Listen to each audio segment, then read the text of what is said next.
Welcome back to the Niche Podcast. Today I have a treat for you. I have a man that has done over 1,200 deals in the last 25 years. About 1,000 of them are foreclosures. There's not too many people that I hold in such high regard as our guest today, Steven Menzel. Welcome, sir. Well, thanks. It's a pleasure being here. I'm looking forward to it. Yeah. So you've been doing this for about 25 years now. Things have probably changed over the years. Tell me a little bit about how things are different now compared to doing these foreclosure deals 20, 25 years ago. Well, as you know, you've been doing this quite a long time too. There's, ebbs and flows with every business and season. I think that with this particular niche, I fell into it through doing short sales. Mm, That's what got started with the whole foreclosure issue and doing hundreds of short sales and spending sometimes 3, 4, 5 months with a family that you're married to, trying to help them out on an $80,000 sale to earn 3% commission over 5 months right. is taxing. But it's a learning process. But then you start learning. Sometimes you don't get that short sale fast enough, right? So then it goes to foreclosure, and then it opened up a whole nother world once I investigated that second half of the process where in the foreclosure situation, we were struggling with, it would go to sale and all of a sudden it went to sale for way cheaper than what they owe. Mm. And I've been negotiating for 2 months trying to get them to accept, say, $80,000 and goes to sale for 61. And I'm like, how does that make sense? And so I had to investigate that and find that out. And that's what led me to looking at auctions and seeing who the players were and how this was all working. So it's been a really long journey, but back when I first started real estate, I started out with just for sale by owners and expired listings as a real estate agent just starting out. And it seems like every 4 or 5 years there was maybe something new. And I always tried to stay ahead of the curve a little bit. So I went from strictly doing for sale by owner work to let's add expired. So then I was doing more of that. But then when I started the short sales, I did a lot of that. One year I did almost 200 of them. Wow. And it was like, but when you What year make was that? $2,500 four grand a deal, it's not much, but you're helping a lot of people. What year was that when Um, you did the 200? oh God, I want to say it was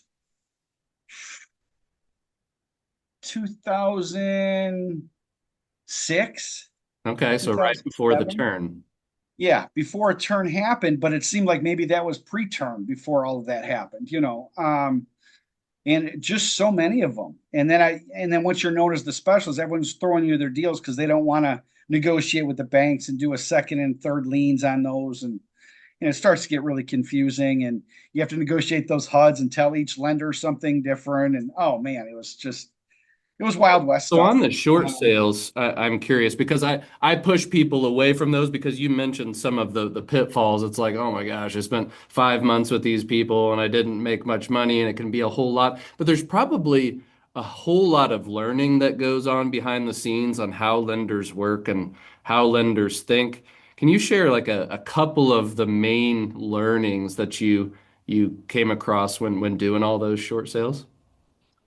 well, one of the things that I learned with short sales that a lot of people don't know is there always is a decision maker. Mm. Okay. And it took me probably the first 20 or 30 that I just did what I was told, right? Well, just submit this tax return, a bank statement, and pay stub, and then we'll get back to you. And then I would just wait patiently. And thank goodness I had a processor that would, once I got the deal going, she would handle the paperwork. But that was back in the day, Michael, when you're actually faxing all these documents, right? I don't think You have it's a 40 changed much. We're still doing that.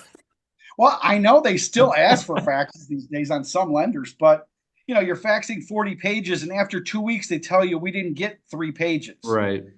Resubmit the package, and it's all a bunch of crap, but it's just something that they kept doing. So there is actually a decision maker. And once I learned to start to get firm with them and not taking no for an answer, I just started.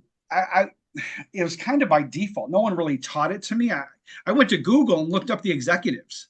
Okay. And you will find out if you find the executive of certain branches and companies, crap travels downhill. And if you call one of them, they want you off their back.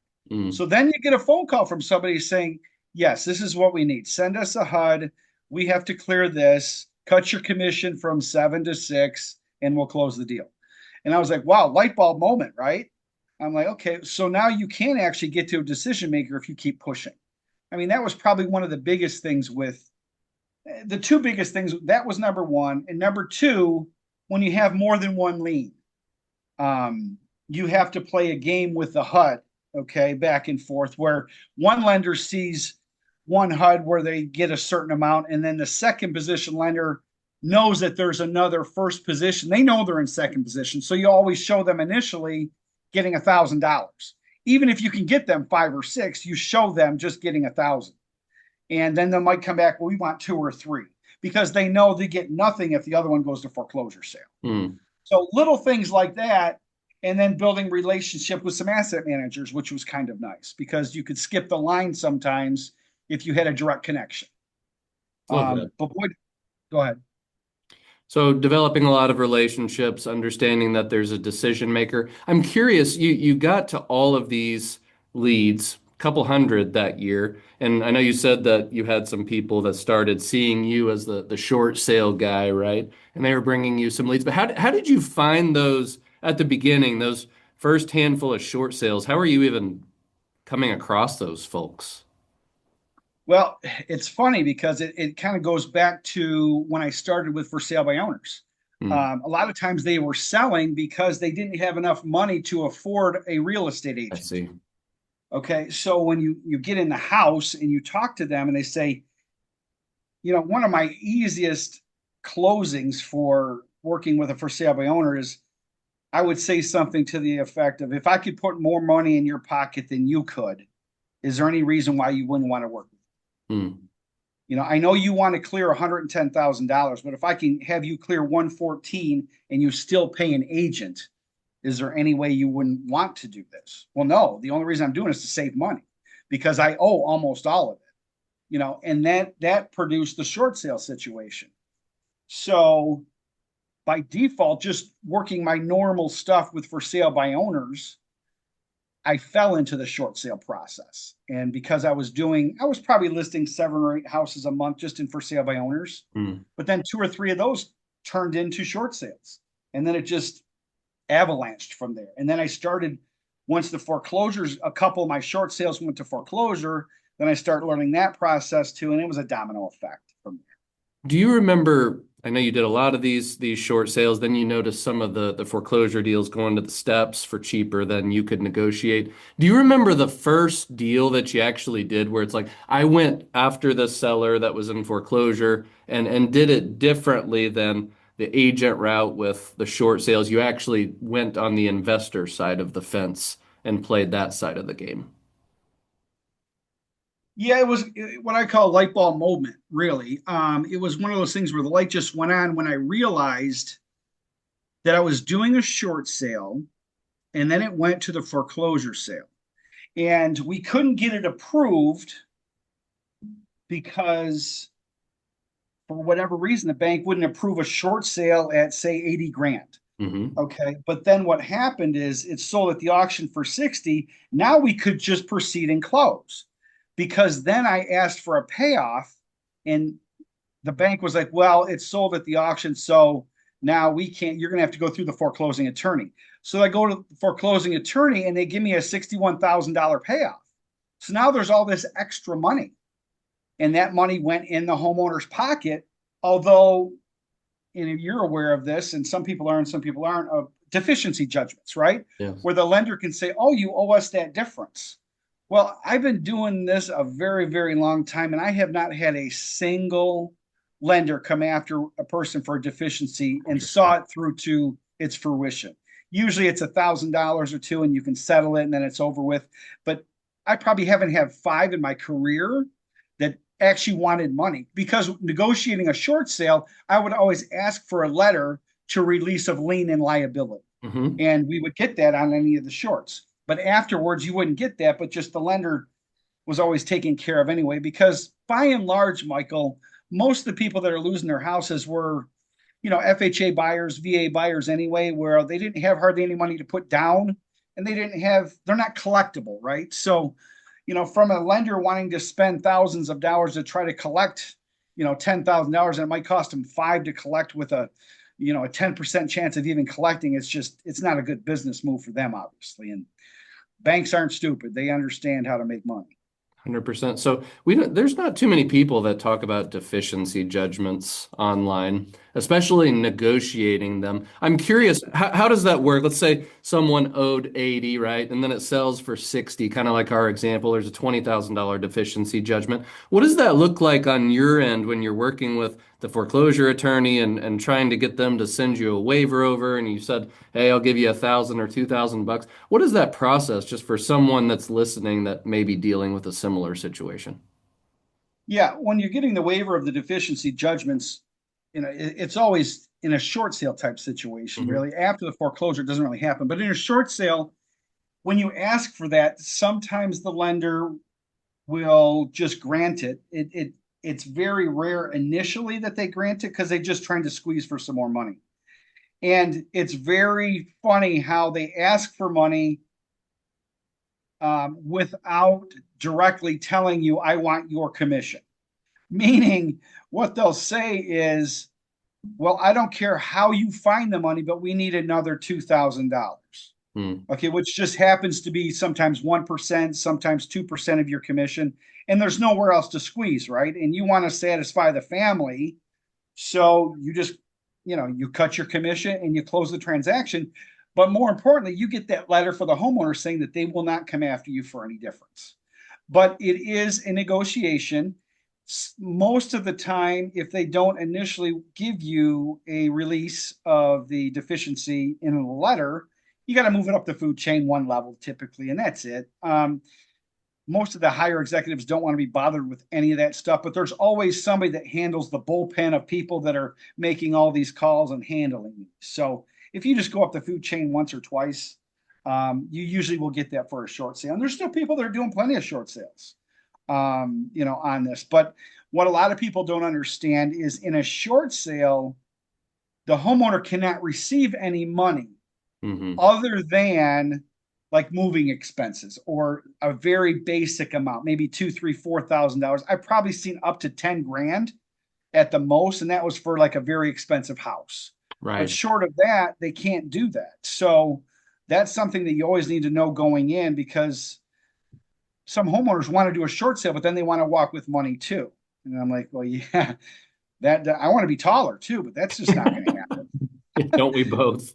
Yeah, so it's just one of those. Well, I know it's funny because when we took a picture at the niche thing, um, we were like the same height. I felt like we were, really small compared to the visual. There, But there was two places in my life that I've ever felt really short. Number one is at Abundant Life, my church. Everyone is 6'3", at least in that church. I am the shortest person in the entire church, and there's a big church.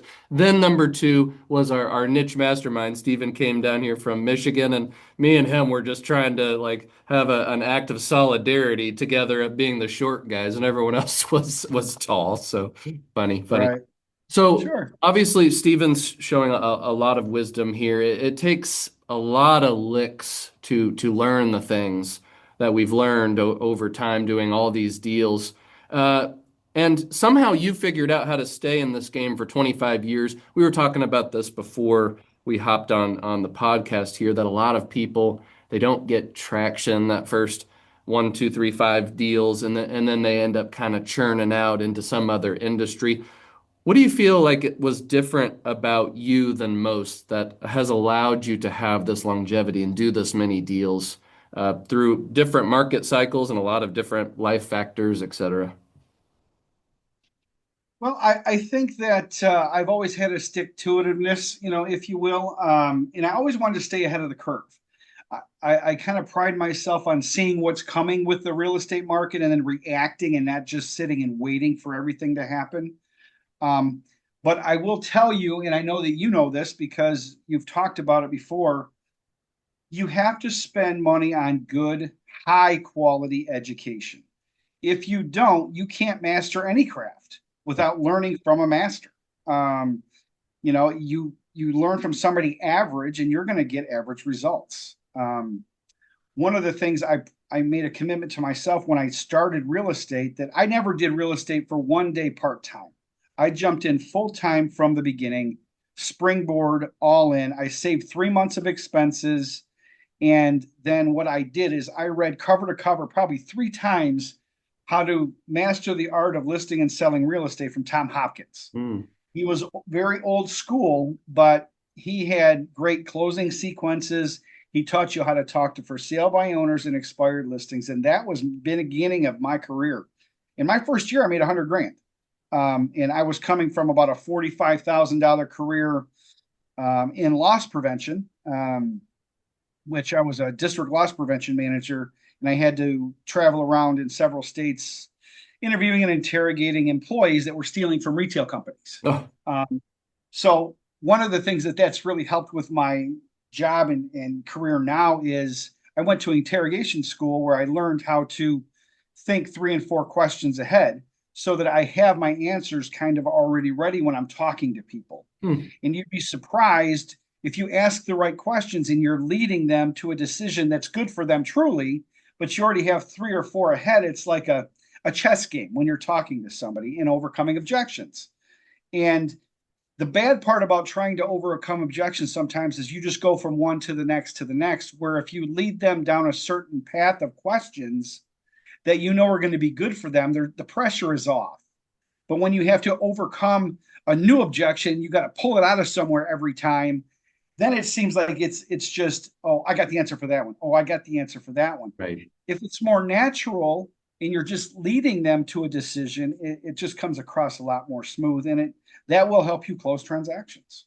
It's really that We simple. talk a lot in the niche community about sales techniques and things like that. And Steven's been really great on a lot of those calls. But I think a lot of newer investors are kind of, as you say, it's just very tit for tat conversations, almost like a tennis match or something where it's just like going back and forth, but they don't know their product well. So it's like they are not guiding people. They're just asking random questions or reacting. And you've always been very, very good at, hey, here's kind of my path that I take people. And it's not necessarily feel like sales. It's just a conversation that's like, hey, let's get you to the end outcome.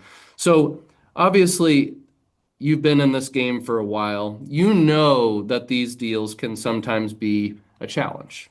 The easy one is rare. The ones that have a bunch of objections, a bunch of obstacles, things pop up are more common. So, what do you want newer investors to know on what they're up against on some of these deals? Because I think some people think, hey, I'm just going to come in here and I'm gonna get a deal the first day, and then it's going to close in a few days, and I'm going to net myself 50 grand. What was kind of your experience over the last handful of years of what they should be expecting? Uh, well, I would say expect hard so that you're not disappointed. Hmm. I think that you have to expect you're going to go through several levels of a roller coaster ride, right? I mean, there's big hills and there's little hills, and then there's that giant hill, and then you're turned upside down and twisted everywhere. You have to understand that each transaction is its own living life, if you will. So it's not one of those situations where, yes, they happen where somebody just says, yes, please help, and you offer the help and it closes.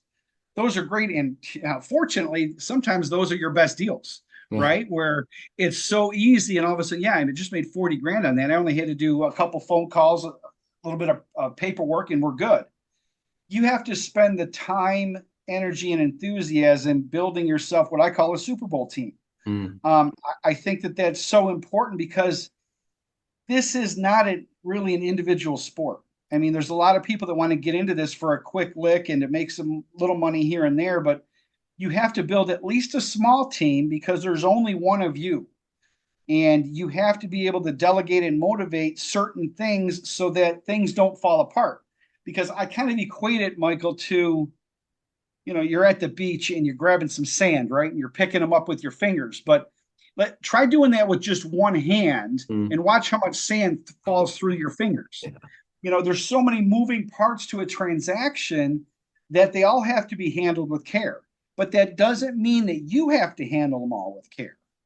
You have to handle, what I call your $1,000 an hour problem. I mean, Mhm. that's what I have to work on as a coach and trainer for my little team. I don't have a big team. I have a little team, but I have to work on those problems, and I have to train all of my underlings how to do the other stuff so that I can maximize my potential for our team because we share in it. So Does now that that make we're sense? talking about team, I know you have a smaller team, and I'm kind of keen on a smaller team. I don't feel like big teams are necessary to have a really good living. What does your team look like right now, Steven? I have a team of, let's see, two, I have 5 people total. Um, I would love to have a a couple newer people for like acquisition stuff. Mhm. I'm the team closer. I'm the one that kind of closes everything. That is my best gift. That's what I'm best at. However, we've had conversations through some of our coaching that I have to release some of that to my underlings here, you know, at the office because if I disappear tomorrow or if I want to go on vacation, my business Right. does struggle. And that's tough for me. But I will say that training and developing your team to get to a level where they can close things when you're gone. I mean, that's when you really have a business. You know, it's the old adage of working on your business or in your Mhm. business, right? So that is one of my downfalls. Is I'm a kind of a control freak, but I have to close everything. But getting back to my team, I have 2 people that do research and initial preliminary calls. I have somebody that does my Let's go deeper deliveries. on that because I think people would like to have kind of a better understanding of each of these individual positions. You said you have a couple people on research. What are those people doing day to day? Well, day to day, let me walk you through one of my days, just a Whatever. regular day. Okay. This would probably be the easiest way to understand it. Come in early in the morning every day. I have some software that I've had for years that scrapes what's called the Michigan Legal News Hmm. publications and it imports it into a spreadsheet where it gives me all my leads for the day, right? So in any given day, I have anywhere from 8 to 80 leads. Certain days are heavier than others, but every single day we rip through all the leads for the day. I don't have, very specific, and we talk about that, and I know that it's important, but just in my business, I don't do it as much as I probably should with KPIs, right? Yep. I just know that I get through days work every single day, come hell or high water, as you say it. We go through those, and the leads come out, and then I have one person that does the preliminary research. They find the phone numbers and they start dialing and texting.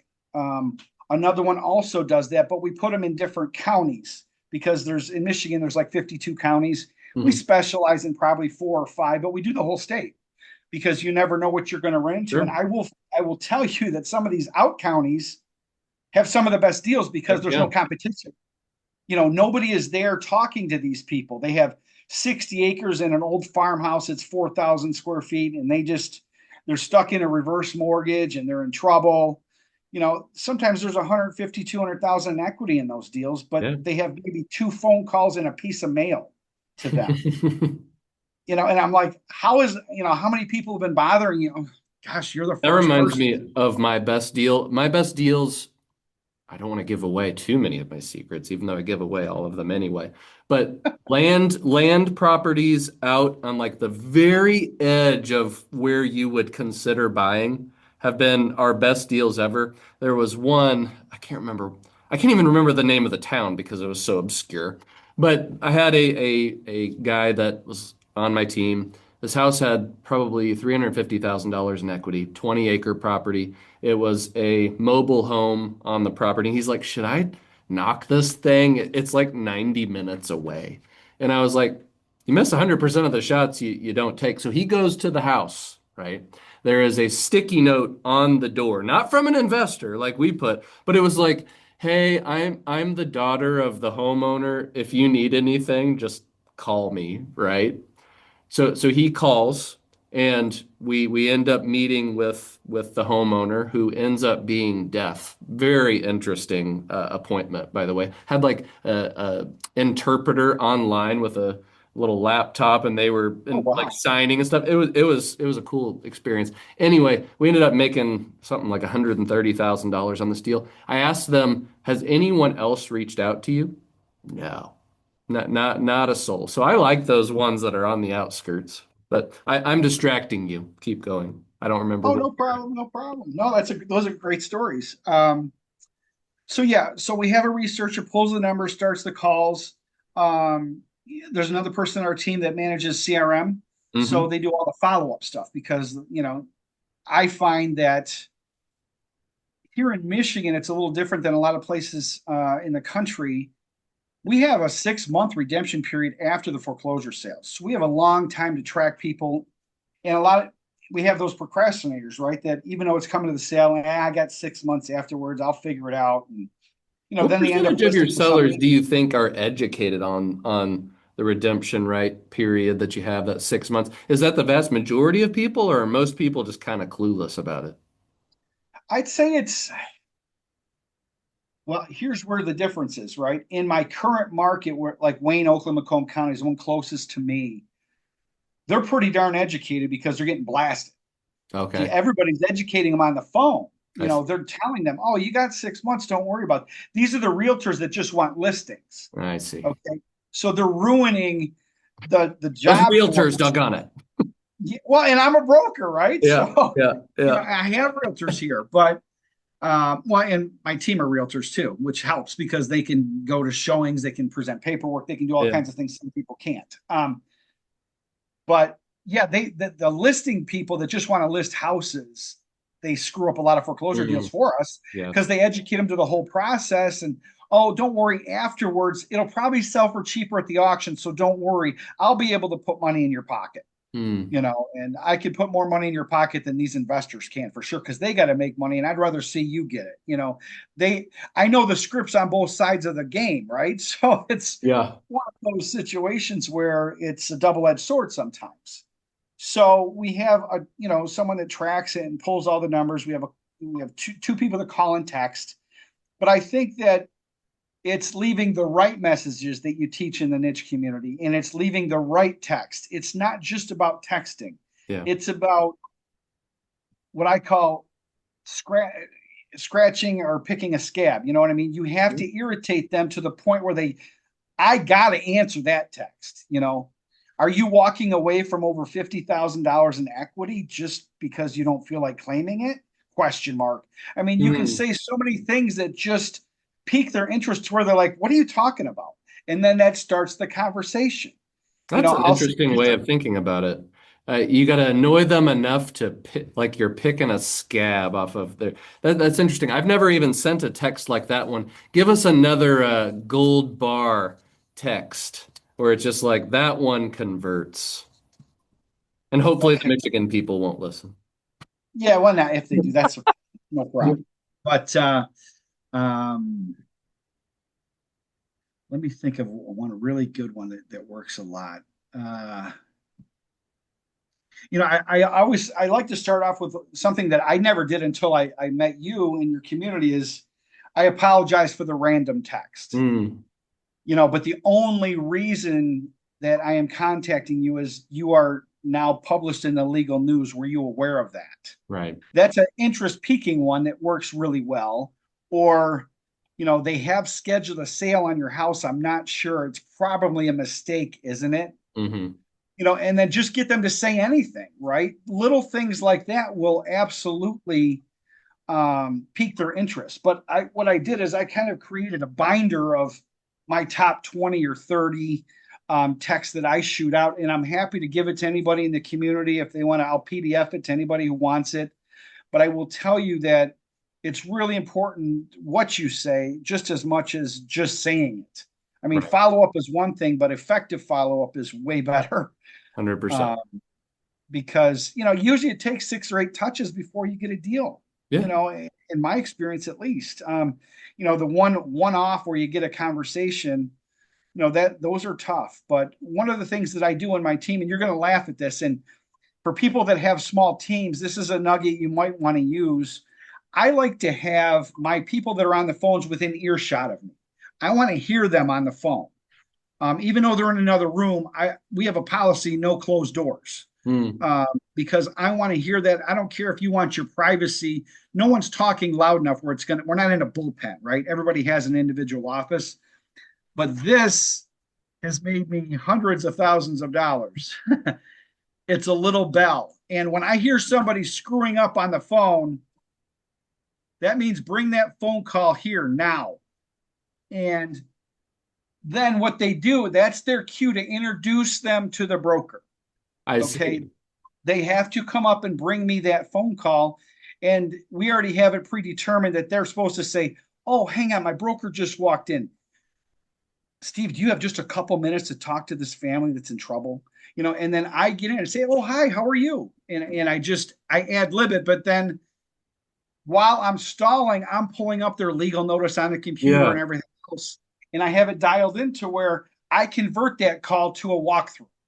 And then we go take pictures of the house, and then we get the authorization to release information signed, a couple things that you'll need, of course. And then that's how we get a lot of closings that have probably at least two a month happen just because of that sequence where I hear somebody and they're just talking to talk.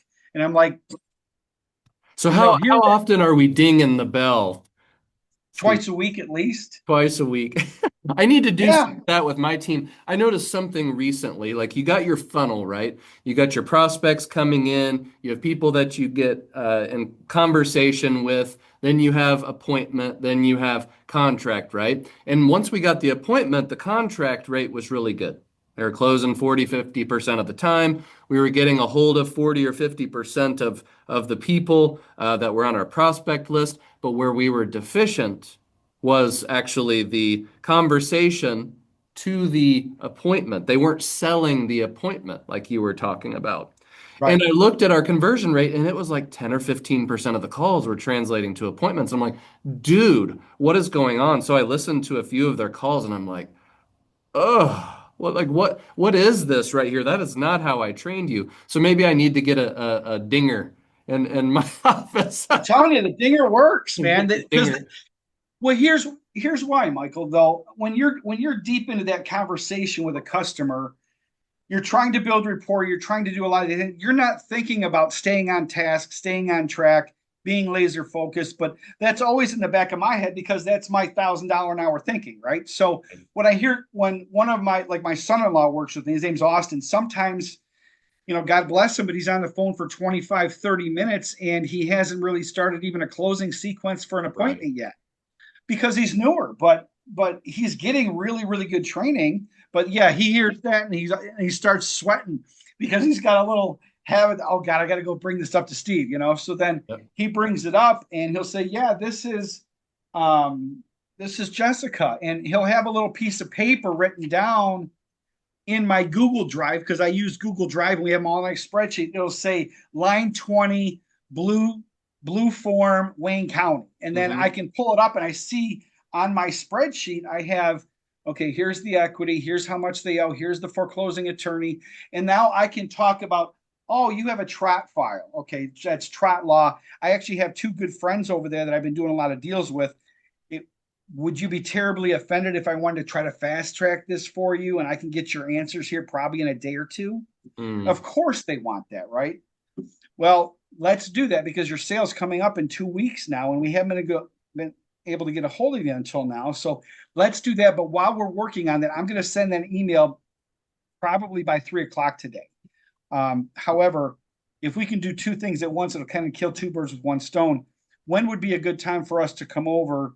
We have some room this afternoon at 3 o'clock, and then we're going to be in your area tomorrow at 10 a.m. Which one of those is better for you? Mhm. And then I'm just converting that to an appointment, right? And then I'll send Austin to that appointment because it's his lead. So then he'll go take all the pictures, get the HRI signed. We don't try to get him into a contract right on that appointment because we built that rapport and we have inside information with the lender or with the foreclosing attorney. I'm sorry. And as long as he stays in touch every day or two until we get them in contract, that's all we're looking for. Okay. So, So so that's what's how we stay on top interesting of it. is you spouted off a lot of really good stuff right there. That shows your authority, right? Like I know who the trustee is. I know this, I know this, I know this. All of a sudden, you're talking to the seller in a very different way, more of an authority level than your salesperson. I'm going to play devil's advocate a little bit. You Sure. said that you wanted to be able to go on vacation and your people to be able to close these deals without you. How are you working on translating some of that inner knowledge that you have and some of those contacts that you know that make you the closer that you are to some of your team members, including your son?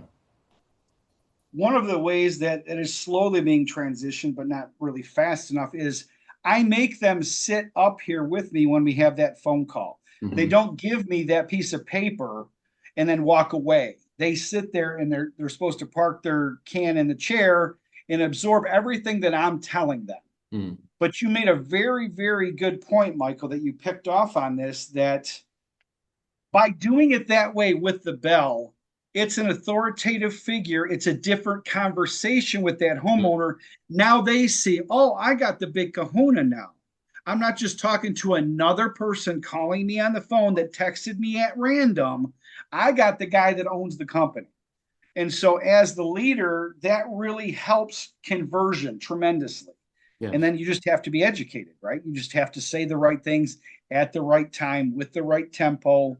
It's all these little things that you learn just over periods of time. And I would love to be able to share that with everybody in the community. That's the fun part for me because, doing hundreds, if not thousands of these transactions, that this becomes fun in a couple different ways when you can answer everybody's question. Yes. It's when you can't that you need to take that a certain way. And I mean that a little harshly to the extent of this, Michael, and this is kind of serious for the audience, that if you can't handle the objection with that homeowner, that's your fault. Mm. Take it as I'm not trained well enough, but I'm going to get trained well enough. Because you have to look at it that way, not, well, I didn't get them. They were in a hurry. They had to go to work. That's just an objection to overcome, like anything else. If people would just think about this in their life for a minute, everything you do in life to some extent is a sales process. Okay. And I'll give you a perfect example when your wife calls and says, what would you like for dinner? And you say, I want pizza. And she says, well, I was thinking of making chicken. I already have it in the fridge. Who eats chicken and who eats pizza is depending on who closes who. Okay, so it is Yeah, all. I'm good in the living room with everyone else. If my wife says we're having chicken, I'm just backing off, Stephen. I'm not gonna lie. No, and that's why we eat chicken 3 days a week because it's my wife's favorite. But like if you say, let's go to the movies tonight, Yeah. someone's going to sell somebody on the movie they want to see, right? It's all a sales process, so you might as well get good at it because otherwise you're going to get the leftovers if we're talking about food. But yeah, I think you just need to take it upon yourself to get trained at a high level, and you have so many good videos in the niche community in the vault and everything else that if people took the time, dedicate the time, lock the door, put the notepad down, watch the video over and over, do role play with people. People say they do it, but you can tell the people that don't in 30 seconds of asking people questions. Oh, You'll know 100%. whether they've been handling objections and doing any role play at all. Because if you fumble on the phone, there is no confidence, and that equals no paycheck. Yeah. Uh, I mean, there's two different lessons here. Number one, people think that they practice more than they really do. There are people that are like, Michael, I don't need to go over the bankruptcy objection. I've done it already. Then I'm like, okay, well, let's do it then. And then they're like, sure. and it's like, okay, well, if you don't know this like this, you don't know it. You haven't learned yet. So people that have done these objection role plays two or three times, it's not enough. Get back to me when you've done it hundreds, thousands of times, and you can just have that conversation.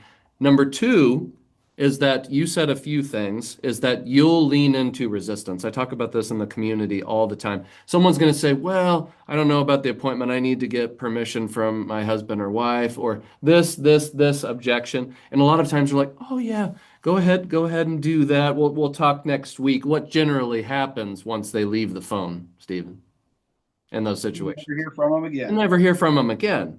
So in these situations, we have to lean into resistance, pressure them a little bit with some follow-up questions and get around those objections. That's key. Something that you have always talked about is speed to lead. Tell us a little bit about that. I know you said you have the daily legal news. You get somewhere between 8 and 50, 60, 70 leads a day. What does speed to lead mean to you, and how does that affect your bottom line? Well, I think it's incredibly important to be very quick and try to be the first person to talk to that person. Because if you are, you have a high percentage, if you're a decent closer, to rule out everybody else. Mm, And when you're in a very competitive market and they've already talked to four people, and then they get you on the phone, you're just another nagging irritation in their life. And you haven't even had a chance to present your good side mm. or, some things that are truly good for them because they've already heard several different options and they're so confused right now. By the time you get them on the phone, their head is spinning. And then you're like, okay, well, I really just wanted to talk to you. I know there's a lot of these other people that are trying to get a hold. Oh, yeah, you're my seventh call today. Yeah. And then that tells me that, okay, I need to handle this differently now, right? I need to look at that and you apologize for everyone else. And I don't want to just be another number of people that you're calling, but I'm going to be in your area. I'd love to just stop by and talk with you. And please hide your wallet or your purse when I come. I'm not going to ask you for any money and I'm not going to have you sign anything. I just want to talk. And I'm going to be in the area next week or tomorrow or later this afternoon. Why am I going to be in that area? Because I'm setting this appointment with you right now. They don't need to know that. I'm going to be right in your area. I mean, I use that one a lot and it works really, really well. So let's Because say it's that convenient. a prospect came in on the daily legal news. You gathered that information. What is your expectation of your team in terms of how long are we, how long is it until we're on the doorstep or we have called? What is kind of your expectation as the company leader to your team members? My expectation for new leads that are hot, that are right in my area, we are talking to them today, and if possible, in that house today. Hmm. Um, it's a today thing. It's not next week. It's not as soon as I can or this weekend. It is same day. A lot of times we are getting authorization to release information on the lender on the phone with them while we're on the phone because we're typing in the email and sending it to them. We have a template that all we have to do is add their name and their social security number and the lender, and it just zips right to their email. And we're emailing them to DocuSign that. And we can send that right to the lender while we're on the phone. Now they really feel like we know what we're doing. And then I'm trying to convert this deal into something for them. I try to find out what they want and then give it to them. I don't try to close them on what I want because what I want's irrelevant. It's what works for them and their family. If they just want to save their house, then we work on a program if possible and if they can afford to save their house. Otherwise, we have to have the tough conversation with them and give them the box with four walls and go through that whole process that's in your community that you teach very well. But once we know what they want, then it's just softly directing that conversation to what they want and get rid of everything else. I'm not a big believer personally in offering them 5 or 6 different options. I like to offer 2, maybe 3 at the most, but whatever one that they want is the one that I hone in on and give them every reason in the world why I'm the guy to give that to them. Hmm. And that way I try to make it my choice above all else that they don't need to go anywhere. I said, I'm kind of like the Walmart for you for this because this is what I do. I have everything. I can soup to nuts. I can control this whole situation for you. And it's not going to cost you a dime out of your pocket. Please don't take my word for it, though. You feel free to read my reviews after our conversation is over today. And you'll see that I have nothing but glaring customers out there for you. I don't have a ton of reviews. And I'll tell you that up front. I say that because I don't ever ask for them, but some people are gracious enough to give them. And that's the way I leave it with them. But I think getting back to your point, the speed to lead is so critical in my market because there's heavy competition And then there's such a long time after that I'm not only dealing with other investors and other people that want to buy these, I'm also dealing with, dozens of agents that want to list these for sale and want to eliminate me as well. Mm. I wish more than that I had a market like yours and a few others in the country that no redemption, to where it's so much easier to have that account. Listen, in 2 weeks, this is gone. Not 2 weeks plus 6 months, 2 weeks and sorry.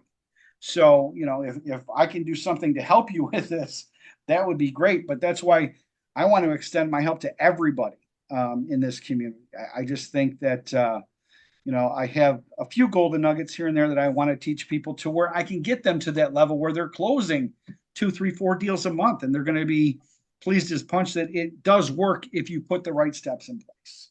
So speaking on one of your gold nuggets, I've made at least $100,000 with this nugget. You have a strategy where your people go to the door or they mention a particular document, mentioning a legal notice or something. Can you tell us about your legal notice strategy and how that can get people to respond and get your foot in the door? I haven't been consistent with this. I'm kind of mad about it because I I think I had an acquisition guy leave about 20 of those that he's about to show you here in a second. I think we got probably 5 or 6 responses from those. Then we ended up getting 2 deals that were both very significant deals. So tell us about your gold nugget that I love this one. Yeah, it works really well for me. We leave it on the doors of people. We try to get them on the door the same day of the publication. So if it's local, it's getting a one of these pink notices. And what the notice basically is it does two things very well. It's a curiosity to where they can't help but want to call because it says really almost nothing on the notice. And it just says, I can read it to you. It says urgent notice. We've been trying to deliver a legal notice. So we left this contact card. We're sorry we missed you. Please call this number, schedule a time for us to deliver this information for you. Thank you. And that's it. Now, everybody that gets this, I would say 80% of the people that read this, they scratch their head like legal notice. I don't even know what that is. And then they call. Okay. Now it's important that you handle the call correctly. However, the dynamic with this call is what's critical. And what I mean by that is now they're calling you, right? So now they want something from you. So you can be a little bit more stern, a little bit more authoritative because the situation's reversed. And some people will call and say, "What the crap is this put on my door? I can't believe you did that." And then you have to handle that correctly. But if you handle that correctly, it works really well. And there's no better feeling than to have somebody yell at you and curse at you and then turn them into a happy customer, make really good money and satisfy and help their family out of a bad scenario just because of your skill level.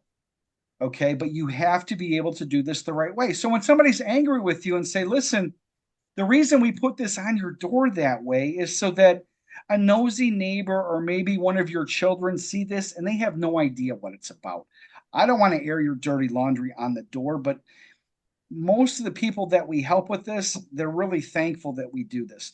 But let's start with what's your notice ID number because I can't give you any information until I at least know who I'm talking to. Let's role play this thing real quick. Sure. If you're okay with it, I'll be the homeowner. You're you. I'm gonna call in. Ring ring. Hi, this is Steve. Uh, hey, my name's Michael. I got this pink thing on my door. Says something about a notice. Like, what even is this, man? Oh, hey, yeah, thanks for calling. For me to look that up for you, you said your name's Michael? Yeah. Yeah, Michael, for me to look that up for you, I just need that notice ID number that's on that top line. That'll give me the information I need to share with you. Let me get it. It's 12345. Okay. Oh, yeah, Michael Frankie. Okay, 123 Rose Lane. Okay. Yeah, Michael, the reason that we sent this to you and dropped this off this way is it looks like your lender's given you some trouble here. And well, now they've actually scheduled a foreclosure sale on your house. Are Were you you aware that was serious? even happening? I didn't even know that. I knew I was a couple of months behind, but they said I had some more time. Well, God, thank God I got a hold of you because yeah, it's scheduled for January 17th. They're selling your house at the auction steps. Oh my, Um, just like no time at all. how many months did you think you were behind? Uh, I think 7 months, something like that. Okay, so 6 or 7 months. Yeah, well, typically after 4 months, they're allowed to post this, and maybe you saw it, maybe you didn't, but they're not really nice to people that after they miss 4 or 5 payments, they just want their money back or they want the house back. Because typically these banks and lenders, they're in it for the money as much as they say they want to be your friend. But gosh, what I'd really like to do with you is either have you come here to the office or I can come to you and just explain, maybe there's something I can do to help you out of this mess. Would you be open to that? I mean, I really have no idea. I'm kind of overwhelmed with everything that's been going on in my life. So yeah, if you had some sort of idea of what I should do, because only a few weeks from now, I don't know what I need to do next. So Right. Well, Michael, here's what I'll tell you is that you're going to be getting, unfortunately, and I apologize for everything that's coming in the near future. You're going to get probably, 5 to 10 people calling you, trying to talk you into different things. And I've been doing this for almost 26 years. Okay. So, first thing I want you to do is just feel comfortable in talking to me. Because I think that that's really important that you feel like you can connect and someone can just be honest with you. I've been doing this a very long time. I'm licensed, I'm insured, I'm bonded. And I'm going to tell you the truth about stuff. Some things you may like, some things you may not, but what you'll always get from me is the truth. Okay. And what I want to do is just share some of the things that I know I can help you with once I understand your situation. And to do that is kind of like cutting hair over the phone. It doesn't really work really well. So I'd rather spend 10 or 15 minutes with you, stop by. Actually, I'm going to be in your area in about 2.5 hours because I have another commitment. I'd love to stop by and just chat with you, give you my card. I'm not going to ask you to sign nothing, hide your wallet. I'm not going to ask for no money. But in the meantime, you can look our company up online and you can see that we have, a very good reputation of helping people out of these messes. And, you can tell me as much as you want now, but I prefer face to face. It seems like I can answer your questions probably a little better. Is that love it, fair? love it. So that was a master class on how to go from a cold situation, a prospect we've never talked to, dropped off a notice on their door, and actually having inbound and converting that into an appointment. Now, let's say that I went ahead and agreed to your appointment. You came by whenever we agreed to. What does a Steven appointment look like? Let's say it's an actual closing appointment. I know sometimes you said that you don't sign anything on that first appointment, you're just building rapport. But let's just say it's that closing appointment. We're trying to get it under contract and buy this house today. What does that in general look like for you? Well, I do things a little differently, and we've talked about this. I do things sometimes on a quicker turnaround than a lot of people. My first appointment is usually I have a conversation, but let's just assume that I've already had that conversation and they're ready to move forward. Um, what I like to do is if I have an investor, one of my premises of getting in the house to see it is so that I can speak intelligently about it to my investors. And I just need to take a handful of pictures so they can make sure. And I usually say the same thing that there's not a 3 foot hole in your ceiling and you don't have 6 feet of water in your basement. Oh, no, no, it's nothing like that, right? And you laugh because there are people that are hoarders and they got a whole house full of stuff and they're like, I'm too embarrassed to have you come over. And I'm Mhm. like, oh, believe me, if you knew the last house I was in, I mean, we're in hundreds of houses. Okay. So don't worry about clutter or boxes or anything like that. You have to kick out that objection before it even happens. I use Because dead people and dog poop everywhere. there you go. I think. Yeah. Well, I've had to step over dead animals, cats, and Yeah, things like that yeah. in certain houses. And it's horrible, but it is what it is. But I'll go there with everything that I need to have them committed on paper. Whether it's a quit claim deed, whether it's my purchase agreement, I have everything so that when I leave and I give a summary at the end, they know it's me and them till the end. Nobody else is involved. Hmm. It's also really important that you coach your client because they don't know this. You know this. So you need to tell them. Now we are committed in legal binding documents. So it's really important that, either myself or Brandy's going to be the liaison between you and I until we finish this. You're going to get other people that are going to stop by. They're going to call. They're going to text.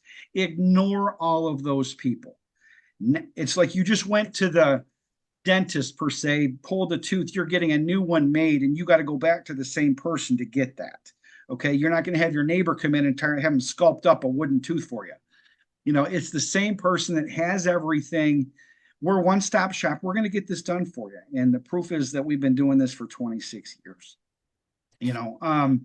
So it's just once you close somebody on a product, don't reclose, Mhm. just summarize and then exit. Don't talk yourself into not closing. That's happened before, right? Where you stick around, you start shooting the breeze, and all of a sudden a neighbor comes in. Oh boy. Oh, my cousin's a realtor. We're gonna Oh get you more no. than that. And then all of a sudden you're like, oh boy, Yeah, another lesson. What Steven's talking about, I call it setting the stage, right? You've got that appointment, you've got that commitment, they sign the documents.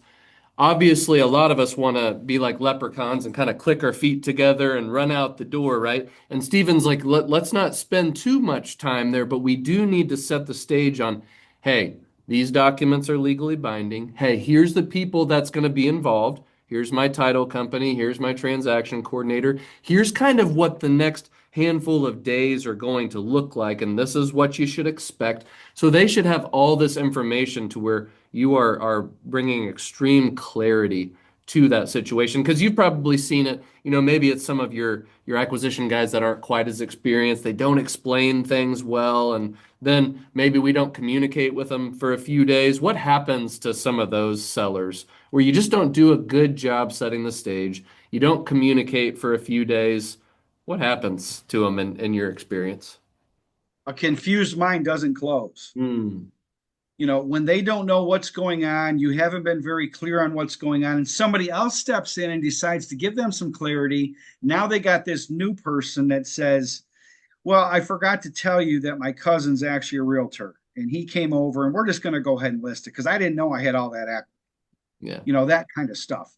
But if you're very clear, there's you the clearer you are, the less problems you're going to have. You're always going to have problems, right? But I always say there's no such thing as a problem unless it can't be handled with a check of some sort. So then it's just a challenge, right? So there's things that you can fix things along the way, and you're going to have speed bumps. But if you prep the client the correct way and you're not manipulating, you're just doing a professional job so there's perfect clarity for the whole transaction. And once there is, they have no reason to go anywhere else. Don't give them one. Hmm. And a confused mind will have one, will wonder, they'll start looking on the internet and start reading things. And a confused mind doesn't close. I mean, that's the way I always look at it, to where were you clear about this? Because sometimes when my acquisition guy, one of my two guys, comes in and they said, well, it didn't go as good as I wanted, I make them walk me through that process.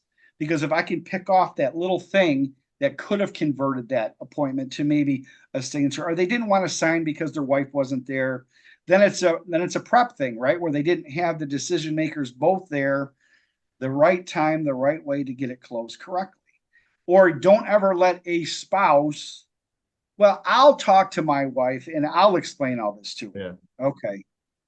that's, that's like me, Good that's luck. like me trying brain surgery on the weekends, getting a feel for it, see if I like it.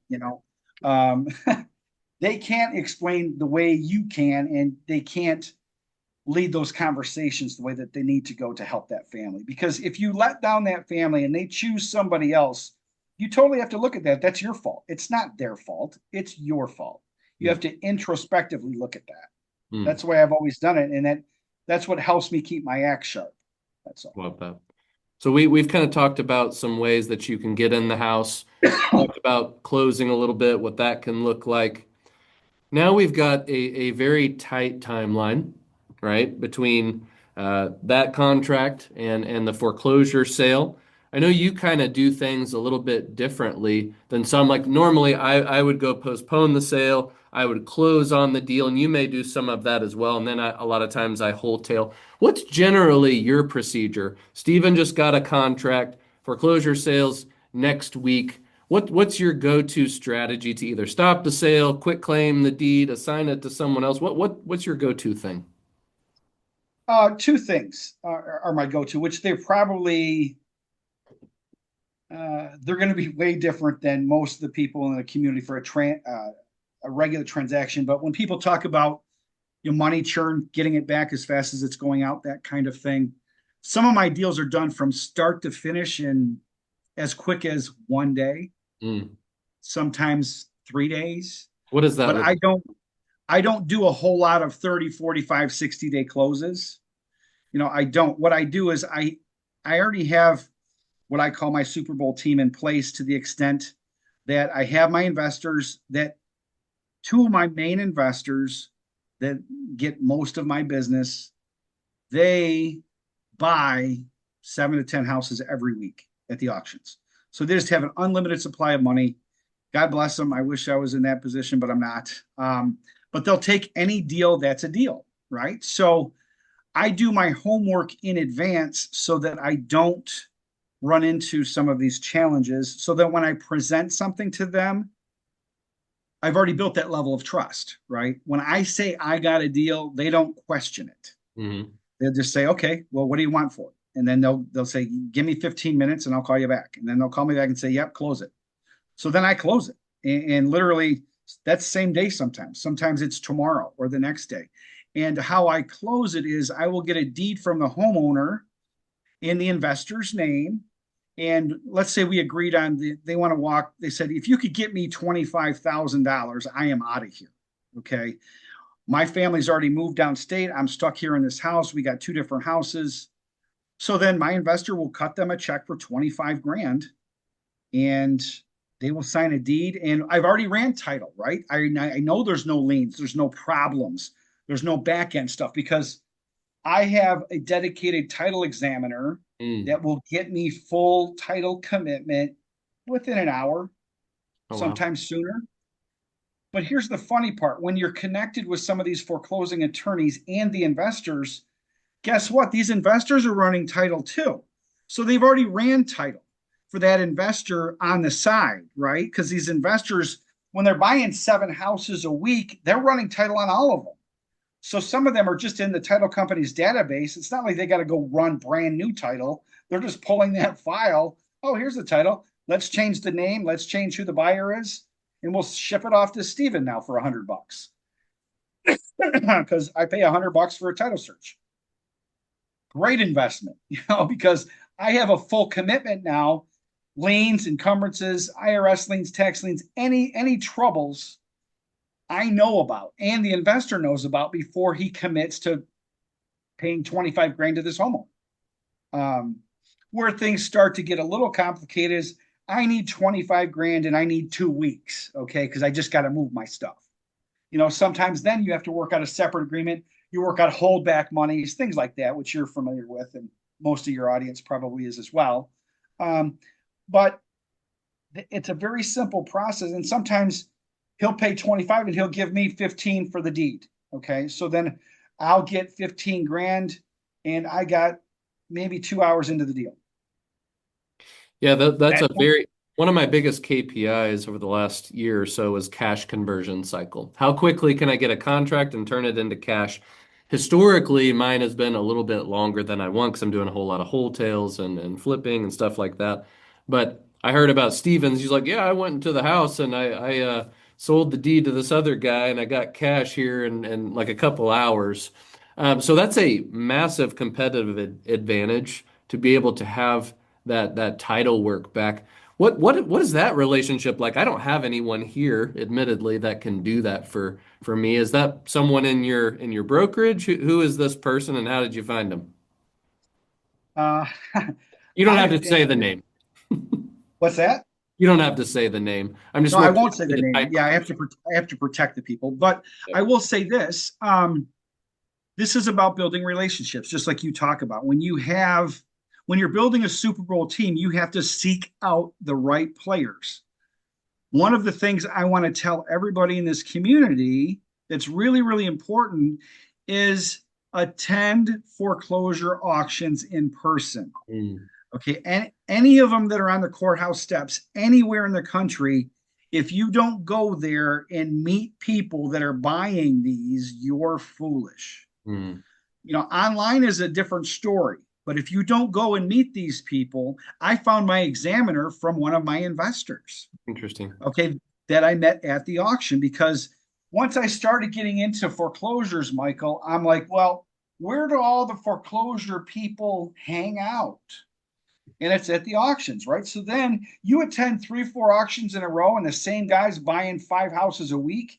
He needs to be your new best friend, Right. okay? Because he has money, he has knowledge, he has connections, he has everything that you need to be able to further your career in foreclosures. So my examiner came from one of my investors that I said, well, who do you use for your title company?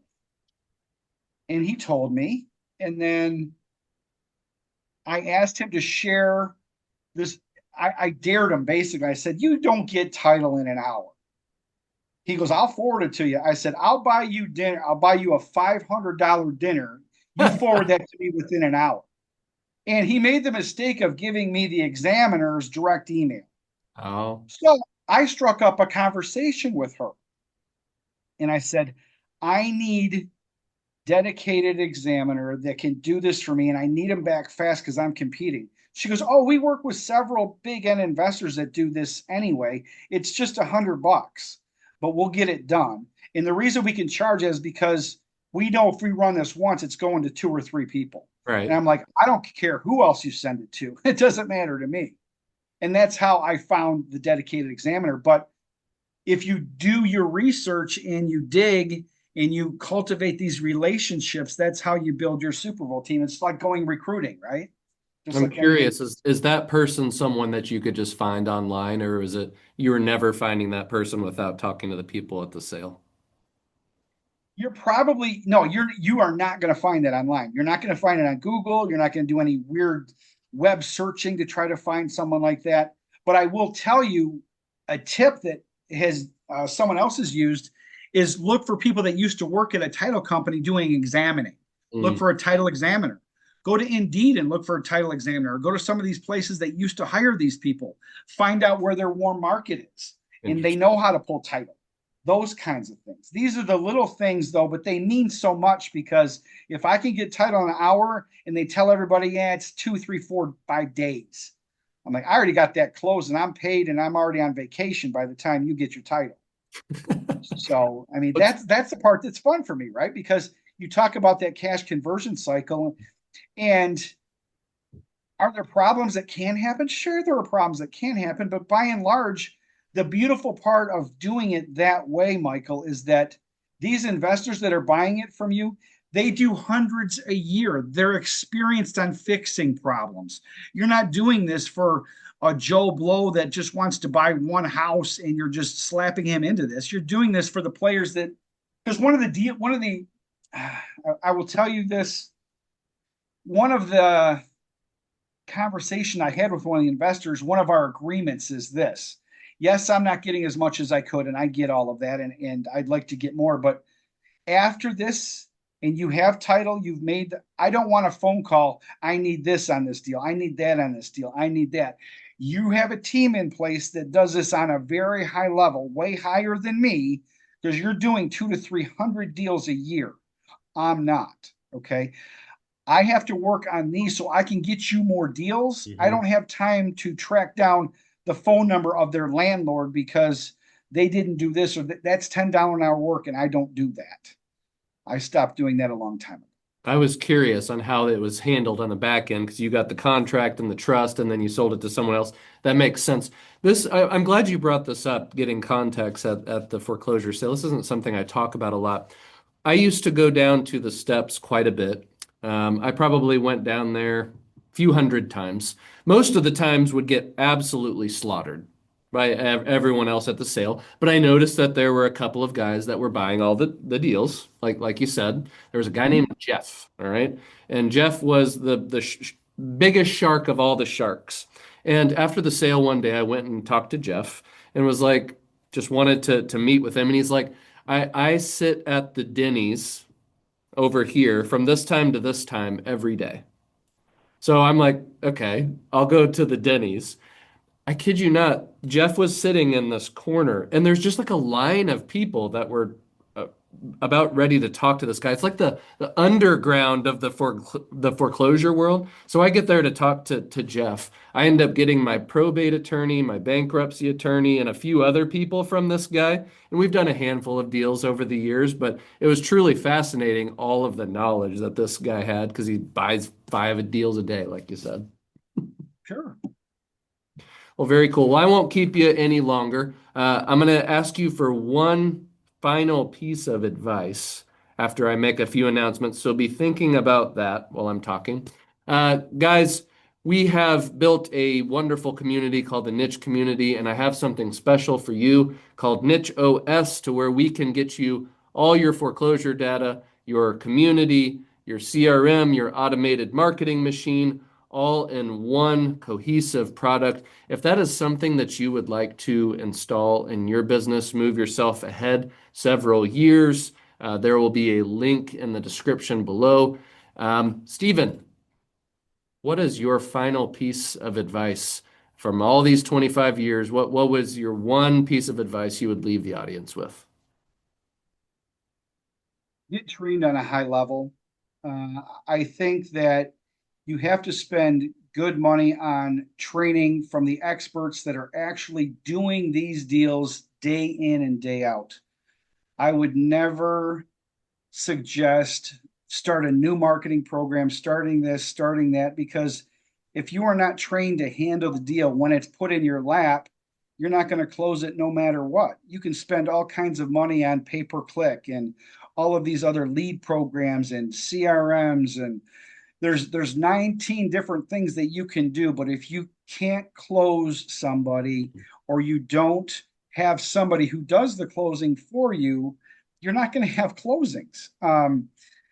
Every career I've ever been in, I've always sought out the best possible people and paid absolute top dollar to get that personal training that will get you to next level or in pursuit of their level of things. So if I would leave your audience with that, it would be you have to get trained at a high level, and the niche community is perfect for that because you have hours and hours and hours of modules on training people on what to say and how to say it and voice inflections and overcoming objections, and put that time in, because if you invest that time into yourself, it will pay you tenfold. And that's one of the things that I picked up from Tom Hopkins' book when I talked about how to master the art of listing and selling real estate.